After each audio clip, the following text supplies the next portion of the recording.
मंजूर है हर वसा खाक छ नि खाक चाहिँ त्यो चमेर पस्याइदिन्छ कि त्यही कारणले गर्दाखेरि यसको चाहिँ अलिअलि खिएको अनि अर्को के छ भन्दाखेरि जति बुढो हुँदै अलिअलि त्यसको त्यो पाप्रा हुँदै निस्किने हो है।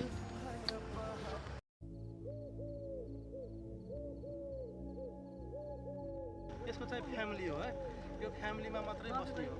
अरू चितल भन्नुभएको थियो नि, चितल चाहिँ तपाईँको 20-25वटा अझै त्योभन्दा धेरै ग्रुपमा बाख्रा चरे जस्तै चरेर बस्छ। त्यो लगुना है, लगुना मृग, अङ्ग्रेजीबाट चाहिँ हग डियर पनि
भने यहाँ हामी चाहिँ थुप्रै अरू जनावर पनि देख्नुपर्छ। पानी खान आउने भनेको यही ठाउँ हो।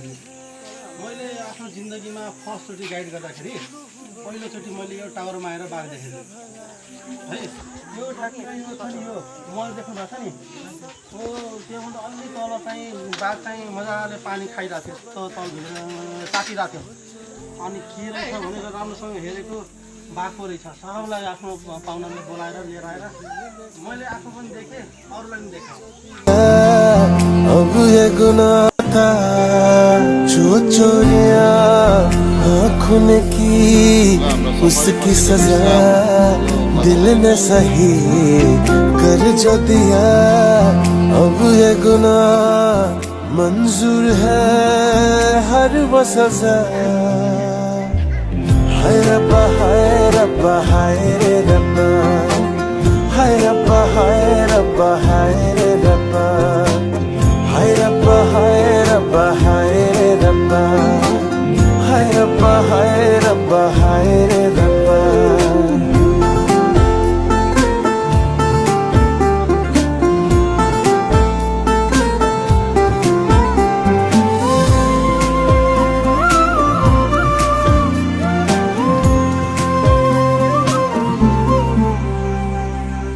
जैसे हम दीवाने थे वैसे ही दीवाने हैं, आज भी ये होठों पे तेरे ही तराने हैं।